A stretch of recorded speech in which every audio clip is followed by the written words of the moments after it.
Sublimação, capítulo 6, itens de 4 a 6. Nina. 4. Em verdade vos digo, todas as vezes que isso fizerdes a um destes mais pequeninos dos meus irmãos, será a mim que o fazeis. Jesus, Mateus, capítulo 25, versículo 40. Por esse tempo, Allan Kardec ainda não aparecera com a codificação do Espiritismo. Estava, porém, às suas vésperas, e os espíritos mensageiros do Cristo, que deveriam realizar esse magnificente trabalho, não poupavam esforços a fim de despertarem as atenções dos homens para os assuntos espirituais. Em toda a Europa e também na América, faziam-se as experiências por intermédio do fenômeno das mesinhas girantes, e revelações importantes, ditados autênticos, noticiário edificante, eram concedidos pelo Senhor àqueles que, sincera e criteriosamente, desejavam investigar a ciência do além-túmulo, que assim se apresentava, tão singelamente, provinda do infinito para engrandecer e consolar o mundo. Acresce a circunstância de que Dom Ramiro de Montalbán era adepto convicto de doutrinas espiritualistas transcendentes, conhecia o esoterismo, a teosofia, era um estudioso que buscava aprender tudo sobre os destinos da alma humana e sua imortalidade, nas fontes capacitadas que lhe mereciam confiança. Conhecia o noticiário, então existente, sobre os fenômenos e manifestações de ordem extra-humana a respeito do famoso Swedenborg. Aceitava fielmente a reencarnação, tão conhecida aquelas doutrinas, e frequentemente obtinha sobre ela ensinamentos valiosos por meio do fenômeno das mesas, em reuniões realizadas com pesquisadores e estudiosos de Madrid e de Paris. Ora, certo dia, durante uma dessas reuniões, fenômenos edificantes foram obtidos, um ano antes dos acontecimentos aqui narrados, e a certa altura a mesa ditou, usando as pancadinhas clássicas, esta sensacional advertência. A ti, irmão Ramiro, devo prevenir de um fato que terá importância capital em tua vida. Esses avisos são concedidos preferentemente por sonho, mas tenho ordem de ditar diretamente por este meio o que acontecerá contigo, a fim de que a convicção de todos vós nestes fenômenos firme-se para sempre, porquanto vejo que alguns dentre vós vacilam em aceitá-los. Encontrarás em teu caminho uma alma que te foi sumamente cara em passadas encarnações terrenas. Grande amor espiritual vos une, mas ela cometeu um grande crime perante a lei suprema. Suicidou-se, depois de malbaratar moralmente a própria vida, e reencarnou a fim de expiar o crime em condições amargurosas. Dom Ramiro não deu mais do que o relativo crédito a esse aviso, pois conviria não aceitar ao pé da letra esses noticiários, que poderiam ser obra de um habitante, folgazão do plano invisível, disposto a divertir-se à custas dos homens crédulos. Passados alguns dias, no entanto, sonhou que, caminhando pelas ruas de Sevilha, deparou com uma bela bailarina de rua, a qual lhe pareceu uma cigana. Sua surpresa foi grande, pois reconheceu na bailarina pouco menos do que uma mendicante, sua irmã Angélica. Grande emoção sacudiu-lhe a alma. Correu para ela, tomou-a nos braços com infinita ternura e exclamou em lágrimas: "Ó, minha querida Angélica, tu aqui nesse estado?" Acontecia, porém, que em sua presente existência o moço fidalgo não possuía irmã por nome Angélica. Sua única irmã chamava-se Cristina e era aluna das freiras dominicanas, não uma cigana bailadeira. Só poderia o sonho referir-se, portanto, a uma existência passada, conforme o afirmara o fenômeno da mesa. Despertou emocionado, retendo nas lembranças o semblante belo e triste da jovem, suas vestes berrantes de dançarina de rua e seus requebros galantes. Com o decorrer dos dias, no entanto, as impressões aquietaram-se e ele não mais pensou no fenômeno da mesa nem no sonho. Naquela noite da representação de O Barbeiro de Sevilha, porém, vendo Nina dançar no tablado do albergue Boa Estrela, reconheceu nela a visão do seu sonho. Lembrou-se então do aviso da manifestação espiritual da mesa, e era em tudo isso que pensava, indo e vindo, inquieto pelo seu quarto de dormir ao regressar do teatro. Que fazer? Sim, o coração, a própria razão, segredavam-no que a pobre Nina fora profundamente ligada a ele em uma idade longínqua, ou talvez mesmo recente. A atração por ela sentida desde que a vira em sonho e dançando sobre o tablado na Rua dos Ciganos confirmava as duas premonições. E agora? Uma compaixão imensa, uma ternura estranha, uma dor profunda em sua alma, por vê-la tão distanciada dele, impeliam-no a procurá-la, a protegê-la, a socorrê-la. Não ditava a lei de Deus que era indispensável amar e servir ao próximo? Não se esforçava ele desde a adolescência por servir o próximo? Quantas mães abandonadas pelos seus maridos ou amantes, ele e seu amigo Carlos haviam socorrido e encaminhado? Por que agora não haveria de socorrer aquela desgraçada que tudo indicava espiritualmente era ligada a ele? Mas e a sociedade? Que diriam ele, o mundo, os amigos, vendo interessar-se por uma dançarina de albergue, embora ele o fizesse fraternalmente por amor ao bem? Como agiria Constância ao saber que ele se fizera protetor de uma mulher desclassificada? Ela que não tolerava com bons olhos o seu movimento de assistência aos necessitados? Suportaria o fato porventura? E a pobre Nina? Quereria ser socorrida? Ele nem a conhecia, não sabia qual o seu caráter. Durante a breve conversação que com ela sustentara durante a ceia no albergue, julgou-a humilde e simples, realmente sofredora. Mas dar-lhe apenas a esmola para o seu passadio, mantê-la à sua custa, para que ela não sofresse fome nem frio, deixando-a continuar ao desamparo, perdida na ignomínia? Não, isso não seria sequer decente ou honesto. Sentia que não deveria proceder assim. Seria preciso retirá-la do vício, reabilitá-la, educá-la, encaminhá-la para Deus, pois a desgraçada era destituída de tudo, até mesmo do consolo supremo de uma religião. E pensava, interrogando-se: o suicídio em uma existência, então acarreta reencarnação assim, tão cruelmente expiatória? Que lhe teria acontecido antes, a ela, na vida anterior, para que a pobre buscasse o suicídio? É, pois, crime tão grande o matar-se a si mesmo? Sim, é a suprema afronta a Deus.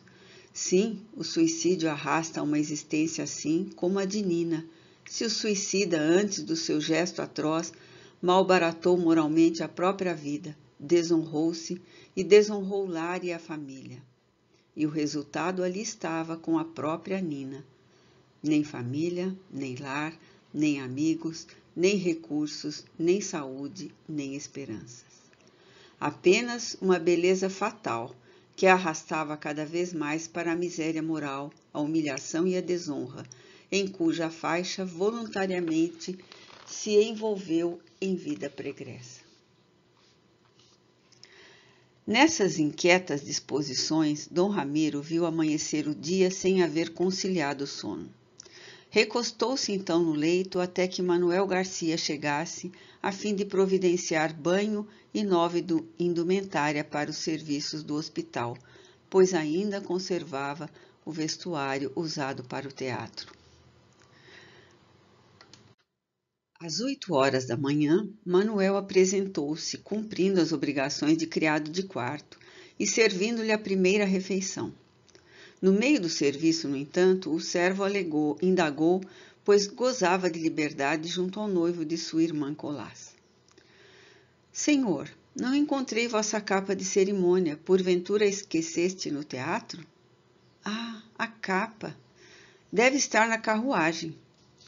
Não, senhor, não está. Acabo de procurá-la na carruagem.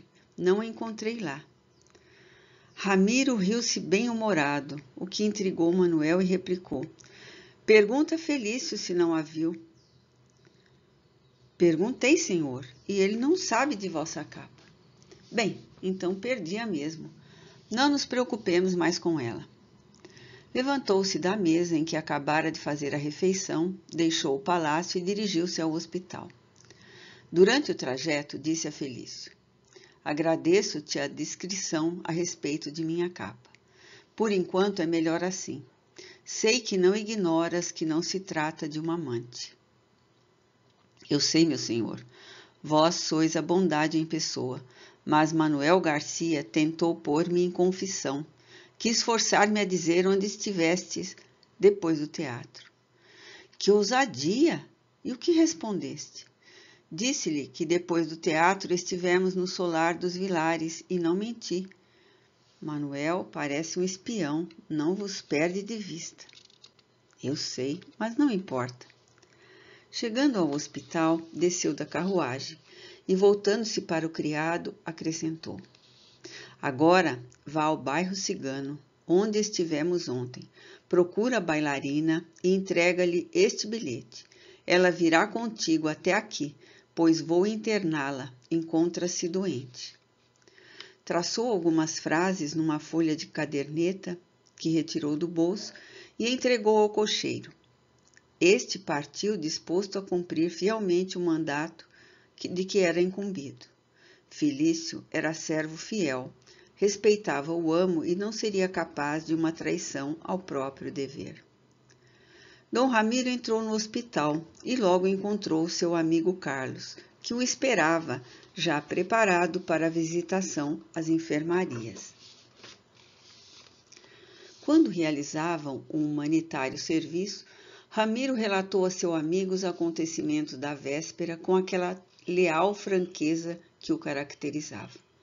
Acrescentou que mandara buscar Nina a fim de interná-la no hospital para tratar da sua saúde, pois a infeliz trazia sintomas de grave afecção pulmonar, que a protegeria a despeito de quaisquer dificuldades, pois repugnava ao seu coração a indiferença de abandoná-la na miséria em que havia, valendo-se do opróbrio da prostituição para subsistir, e que estava convencido de que a infeliz em questão era a mesma que vira em sonhos, e a qual reconhecera como sua irmã, a mesma que certa entidade espiritual, em Paris, anunciara que ele encontraria ao conceder-lhe uma comunicação premonitória por meio do fenômeno da mesa.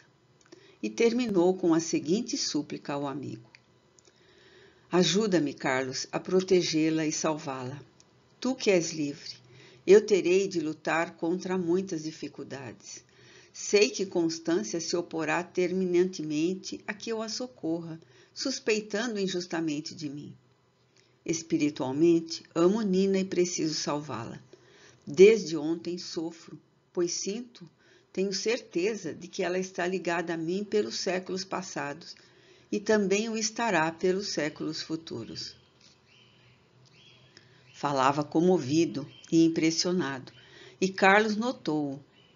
Muito ponderado, o Visconde de C. respondeu. Louvo os teus sentimentos de humanidade para com mais essa pobre criatura que encontraste, meu Ramiro, e podes contar comigo como sempre. Havemos de socorrê-la como temos socorrido outras, mas observo que estás comovido como jamais te reconheci. É preciso mais serenidade e reflexão. Não te guies somente pelo coração. consulta igualmente a razão.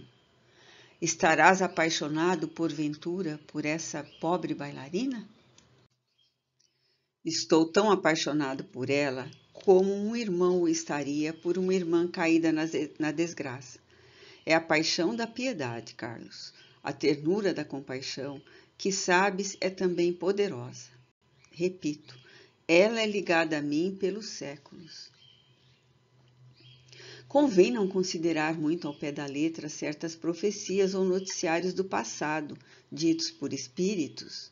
Sabes que podem também ser frutos de mistificadores que nos queiram confundir ou afligir. Ademais, tens certeza de que a bailarina deseja com efeito ser socorrida? Pois há quem se compraza no vício, e com esses tais nada poderemos fazer.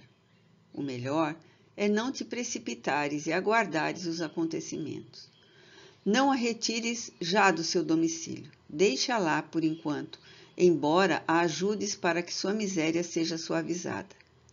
Também não a mantenha a tuas expensas. Não seria prudente. Isso é da alçada da associação de que és presidente.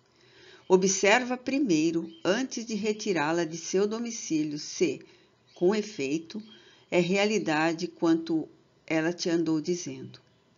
Poderias ser ludibriado, meu amigo, pois és generoso, conhecido como protetor de necessitados, mas o mundo ainda não é bom. Tratemos da saúde dela em primeiro lugar, já que está doente. Depois veremos o que há de fazer em seu proveito. Estou certo de que a inspiração do além nos indicará o melhor a respeito do presente caso. Dom Ramiro pareceu acalmar-se com as judiciosas ponderações do amigo e nada mais disse até o fim da visitação aos doentes. Entre mentes, Felício chegara ao bairro cigano e entrara no pardieiro onde Nina residia. Todos dormiam ainda, pois eram boêmios,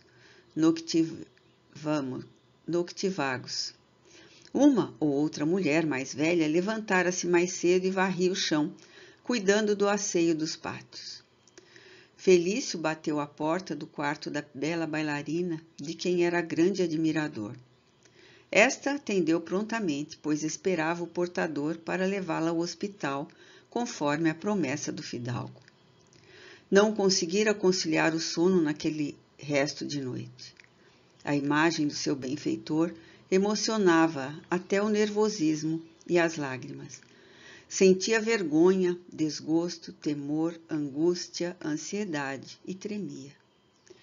Despira as vestes berrantes que trajara na véspera e agora vestia-se de uma saia de pano escuro, muito franzida, que lhe ia aos pés, e uma blusa larga, de mangas compridas, como de uso entre as mulheres operárias. Lavara-se, retirando as pinturas do rosto e penteara-se discretamente. Felício achou-a desfigurada, triste, nada mais trazendo em si que lembrasse aquela Nina, galante que dançava, fazendo delirar a assistência. Quem a visse agora e não a conhecesse, suporia nela a imagem do anjo sofredor, humilde e tímida. E com efeito, fora da hora dos seus serviços, Nina era o anjo do sofrimento, que nunca sorria, jamais levantava os olhos, jamais falava a alguém, criatura realmente em trabalhos de expiação. Senhorita, meu amo, o senhor Conde Ramiro de Montalbán, mandou-me buscá-la, enviando este bilhete, falou Felício. A pobre criatura tomou aquele tesouro que lhe davam, pois um bilhete do seu benfeitor era um tesouro para ela. Virou, revirou entre as mãos e depois devolveu-o esclarecendo. Leia-o para mim, senhor, eu não sei ler. Felício sabia ler, pois aprendera na escola mantida pela associação beneficente de que o amo era presidente. Leu o bilhete em voz alta e Nina, tomando-o depois, dobrou-o e guardou no bolso da saia. Em seguida, envolveu-se na capa de Ramiro e desceu as escadas acompanhada do servo. No pátio, encontrou-se com as mulheres que varriam. — Onde vais, Nina? Uma carruagem espera-te. A jovem não respondeu, mas Felício respondeu por ela. Meu amo é médico, mandou buscá-la para o hospital. Ela está doente. Disso sabemos nós que ela está doente e bem doente. Vai-te, Nina, fica por lá com o teu fidalgo de ontem. Não tornes aqui, do contrário, Micaelos matar-te-á de fome e de pancadas, quando já não deres o lucro que ele espera. Não voltes, minha filha, fica por lá. Nina subiu para a carruagem e dentro em pouco encontrou-se diante daquele que a partir desse momento seria um Deus para ela, o ponto de apoio de sua vida moral para a redenção de que necessitava. Dom Ramiro apresentou-o a Carlos, que a fitou com agudeza e interesse. Nina baixou os olhos e rubor tingiu-lhe as faces. Vieram enfermeiras. Dom Ramiro mandou que a levassem e a preparassem para ser examinada. Dom Carlos de C. tornou-se pensativo e murmurou para o amigo. Tens razão, ela impressiona e está muito doente. Precisamos socorrê-la. 5. Então, erguendo-a, Jesus lhe disse, mulher, onde estão os teus acusadores? Ninguém te condenou? Respondeu ela, ninguém, Senhor. Então Jesus disse, nem eu tampouco te condenarei. Vai e não peques mais. João, capítulo 8, versículos 10 e 11. O tratamento de Nina foi longo e meticuloso. Uma fraqueza generalizada invadira seu organismo cansado das lutas, dos sofrimentos e do trabalho excessivo e das privações desde a infância. A dança violenta a que se dedicava matava-a lentamente, sendo verdadeiro fenômeno de força de vontade ou de necessidade, o fato dela resistir dançar uma noite inteira. Seu médico, porém, não foi Ramiro, e sim Carlos, auxiliado por seus assistentes. Ramiro assistia-a, entretanto, confortando-a, aconselhando-a, sondando o seu caráter, a fim de reconhecer as possibilidades de educá-la, fazendo-a mudar de vida. Capacitou-se, então, de que não era fácil a realização do seu intento sobre essa alma traumatizada pelo sofrimento. Nina apresentava-se uma alma revoltada contra a humanidade, descrente de Deus e do coração das criaturas. Entregara-se ao infortúnio sem esperanças no porvir, um coração, enfim, que no entender dele próprio só se recuperaria com um favor divino agindo em seu proveito. De outro modo, ele sabia que a sua protegida trouxera, ao reencarnar, o compromisso de dívidas antigas para resgatar, o que indicava sofrimentos sem tréguas para a sua vida.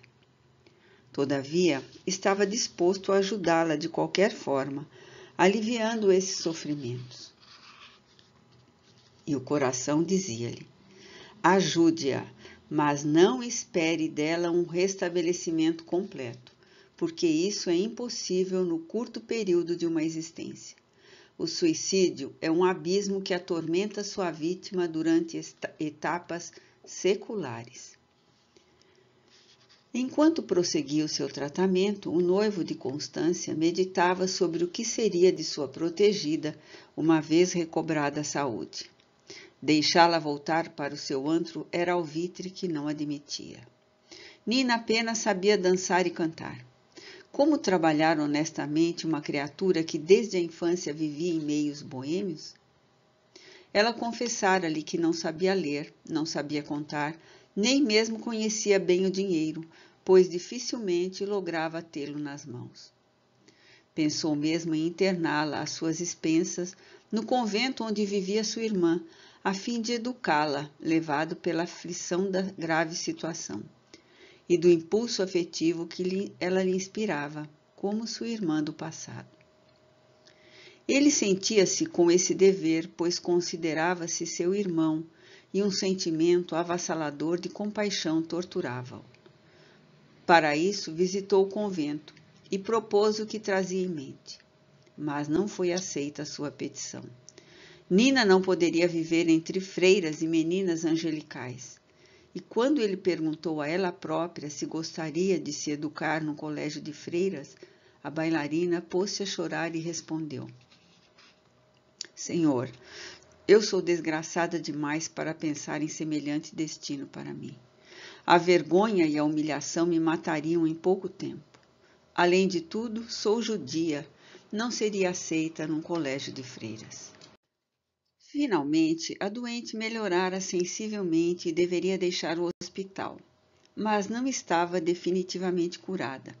Seria necessária uma convalescência prolongada nos bons ares do campo, boa alimentação, repouso, conforto moral. Por esse tempo, a tuberculose era um mal ainda desconhecido, por assim dizer. Tratavam-na como um grave resfriado que gradativamente vitimava o enfermo. Ora, o mal de Nina era tuberculose incipiente, isto é, a fraqueza pulmonar de que poderia advir a tuberculose. Chamava-se então tísica, a enfermidade, e o seu diagnóstico era imperfeito. Levá-la-ei para minha casa de campo. Não consentirei que a pobre criatura retorne ao antro cuja miséria e sordidez presenciei para morrer em pouco tempo, exclamou Dom Ramiro para seu amigo Carlos, durante uma conversa em que deliberavam sobre o destino que dariam à enferma. Não farás tal coisa, meu amigo. É necessário verificar primeiro se ela se subordinará à transformação que desejas dar à sua vida. É preciso conhecê-la melhor. Mas tenho feito o mesmo com as outras criaturas igualmente necessitadas. Mas o presente caso é especial. Observo que sentes veneração por ela, e isso é perigoso.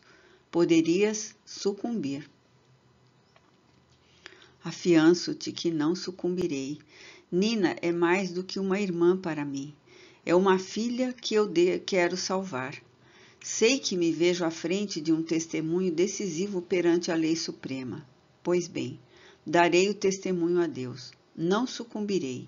Nina é minha irmã e, como tal, a considero, é minha filha.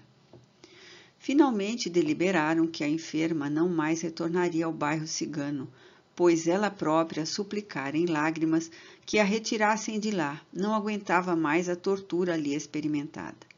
Iria para a residência campestre de Ramiro, mas residiria no domicílio de um casal de rendeiros do fidalgo, que administrava e zelava a propriedade. Ali Nina recuperar-se-ia e mais tarde, se necessário, deliberariam novamente a respeito. Muito satisfeita por se libertar do opróbrio terrível que era sua vida, Nina concordou, pois, sinceramente, ela desejava deter-se no caminho que palmilhava. A presença de Ramiro, o amor celeste que ele lhe inspirava, seus conselhos, suas admoestações surtiam efeito. Ela respeitava-o. Seu grande amor por ele fortalecia nas boas resoluções a tomar. E foi com alegria que a infeliz jovem se deixou acolher naquele teto amigo sob a proteção cristã que ensaiava sua redenção perante a si mesma. Tudo correu bem nos primeiros meses. Micaelos desaparecera de Madrid, voltando para Sevilha, no desempenho da sua tarefa inglória junto às bailarinas, e Nina nunca mais o viu. Tivera receio de que Ramiro denunciasse a polícia pelos infames tratos dados não só a Nina, como também às demais jovens presas ao seu nefasto domínio. Constância tudo ignorava. Nunca mais ouvira falar de Nina e as preocupações que a assaltaram na noite da representação de O Barbeiro de Sevilha deram lugar a uma perfeita tranquilidade, pois o noivo era o atencioso amigo de sempre, que não poupava esforços no sentido de homenageá-la e torná-la feliz. Manuel Garcia, por sua vez, convencido de que a capa do amo fora realmente perdida no teatro, não só não se lembrou de relatar o fato à irmã Colaça, como nunca mais se lembrou do acontecimento, e tudo decorria em paz. Dom Ramiro visitava Nina frequentemente, assim como Carlos e alguns dos colaboradores da Associação Beneficente, inclusive as damas de caridade, rejubilando-se todos por vê-la recuperar-se, amoldada à vida discreta que lhe conviria e aplicada ao estudo, pois ele, Ramiro, até mesmo ensinava a ler e dera-lhe mestra de prendas domésticas na pessoa da esposa do administrador da sua herdade. Um dia, porém, ela confessou-lhe que se sentia restabelecida e gostaria de ganhar a própria manutenção com o trabalho e não viver indefinidamente às expensas de outrem. Sempre trabalhara e não temia a luta pela vida. Ademais, a vida tranquila do campo fazia-lhe bem, mas ela sentia-se penosamente entristecida por falta de qualquer distração, mesmo a distração do trabalho, pois ali, no campo, vivia ociosamente apenas preocupada com estudos e afazeres domésticos. A dança fazia-lhe falta. Era e sempre fora uma artista, embora infeliz. Pedia-lhe, pois, permissão para voltar a dançar, mas não entre ciganos, e sim no palco de um teatro honestamente constituído, cuja companhia era séria e costumava fazer estágios artísticos pelo interior do país e até mesmo em Portugal. Prometia ao seu benfeitor, porém, seguir seus conselhos e fazer da sua arte uma profissão honesta. Jamais ela o decepcionaria, voltando ao vício ou daria qualquer desgosto, pois a verdade era que ela jamais se amoldara à irregularidade da vida que havia levado. A companhia em questão convidara-a várias vezes para o seu elenco. Mas Micaelos opunha-se, ameaçava matá-la se ela escapasse dele, ou pedia indenizações tão altas aos contratadores que estes jamais haviam podido aceitar as exigências do ambicioso cigano. No entanto, agora que estava livre e restabelecida, sim, queria dançar novamente. Sua arte era sua vida, e ela, em nome de Deus, fortalecida pela afeição dele, Ramiro, tão generoso, prometia ser fiel ao dever, não mais erraria. Que poderia fazer o filantropo? Retê-la prisioneira seria impossível. Bem quisera ele levá-la para sua casa, adotá-la como filha ou irmã, dar-lhe vida digna e respeitável. O mundo, porém, era mau e não compreenderia a nobreza das suas intenções. Constância opor-se-ia e a vida de todos tornar-se-ia infernal. Embora desgostoso, concordou e deu-lhe liberdade, desligando-a da tutela da associação como física e moralmente recuperada. Acertaram, no entanto, em que ele velaria por ela e que estariam em permanente contato, pois nenhum nem o outro queria perder-se de vista. Já que não podiam viver sob o mesmo teto, que ao menos se avistassem frequentemente. Sim, amavam-se com o santo amor das almas ligadas pelos séculos. E Nina então voltou a dançar, cumprindo a promessa de fidelidade ao próprio dever. 6. Se a vossa justiça não for maior e mais perfeita do que a dos escribas e a dos fariseus, não entrareis no reino dos céus. Jesus, Mateus capítulo 5, versículo 20. O casamento de Dom Ramiro e Constância realizava-se dentro de 2 meses. Achava-se tudo preparado para a significativa cerimônia. Todavia, Constância era um caráter caprichoso, que opunha objeções a tudo quanto a família e também seu prometido decidisse. Dom Ramiro contrariava-se frequentemente, mas, dotado de coração brando e amoroso e possuidor de esmerada educação, jamais demonstrava agastamento e, evitando desarmonias, tolerava sempre as arbitrariedades da noiva, que tomava visível ascendência sobre ele. Concordara, pois, em demorar por mais 2 meses a realização do casamento, quando seu desejo era realizá-lo no dia do seu aniversário, que era dali a 1 mês. Continuava ele visitando Nina e dando-lhe aulas de leitura, verificando que ela cumpria a promessa que lhe fizera, pois se conservava discreta, esforçando-se por não ceder à boemia, vivendo para a sua profissão, que agora lhe proporcionava ganhar o próprio sustento, e para o propósito de melhorar e progredir sempre. Dom Carlos era de opinião que ela fizera bem em seguir as suas tendências artísticas, pois se tratava de uma infeliz que não podia ter esperanças de felicidade, a não ser, mesmo, dentro da carreira profissional. Ramiro, então, dava-lhe assistência moral fraterna, vigilante para que nova fase de miséria e degradação não a atingisse. Certamente que ele sofria, que seu desejo era adotá-la mais diretamente, mas, não sendo tal coisa aconselhável, conformava-se pronto a socorrê-la quando necessário. Por sua vez, Nina respeitava-o, além de amá-lo fervorosamente nas profundezas do coração. Não o revelava, porém, e Dom Ramiro estava longe de suspeitar a veneração de que era alvo.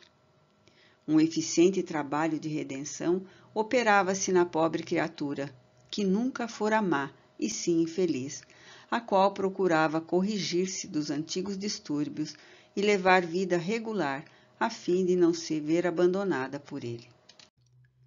Entretanto, o moço fidalgo ocultava da noiva a própria assiduidade junto à bailarina, assim como de Manuel Garcia, sua mãe. Sabia que não seria compreendido, que Constância tentaria obrigá-lo a arredar Nina dos seus caminhos, que suas explicações não seriam aceitas, e por isso adiava o momento de pô-la a par da proteção humanitária que ele e Carlos concediam a mais essa infeliz, recuperada sob sua desinteressada tutela. Esperava, portanto, uma ocasião propícia para deixá-la a par de tudo.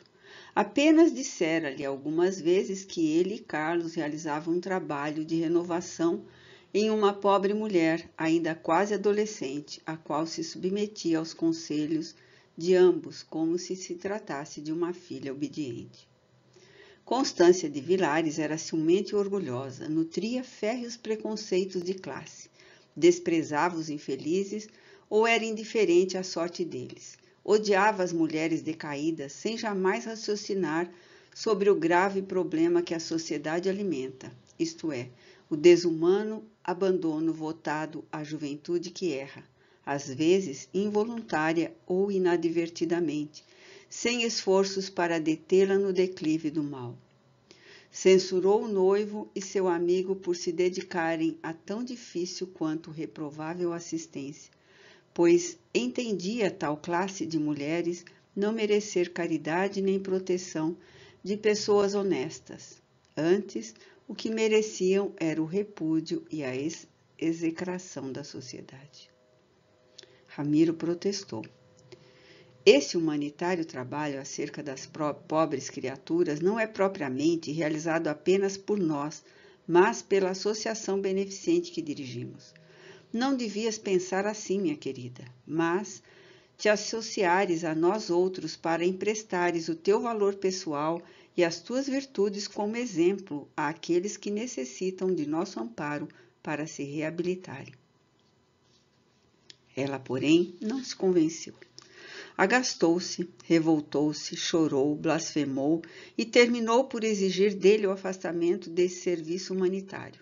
Serviço que, no seu parecer, era próprio apenas de padres e freiras e não de leigos. Não, minha querida. O serviço da caridade ao sofredor e ao delinquente é próprio do cristão, de todos que se sentem a inspiração do amor divino, ainda mesmo que não sejam crente em Deus. Continuando ela a discussão, ele calou-se, despediu-se e em seguida não mais tocou no assunto. Aproximando-se, porém, a data das suas bodas, ele pensou em que seria prudente que a futura esposa ficasse a par do seu particular interesse por Nina, a qual estimava nobremente e a quem não concordaria em abandonar a miserável vida da qual a arrebatara. Esperava, portanto, um ensejo para cientificar Constância do que vinha acontecendo e identificar a protegida, porquanto repugnava-lhe casar-se deixando a esposa ignorar uma particularidade que para ele era de capital importância. Sei que Constância teve ciúmes de Nina comigo, embora infundados. Preciso provar-lhe que Nina está recuperada, que ela sempre desejou recuperar-se, que é para mim como uma filha, uma irmã, necessitada de amparo e consolo. Quem sabe se uma vez casada, minha Constância me ajudará no socorro dos meus sofredores? A Nina, inclusive, a mais necessitada criatura que descobri até agora? Esse ensejo apresentou-se com o advento do aniversário natalício dele próprio, que se verificava antes das bodas.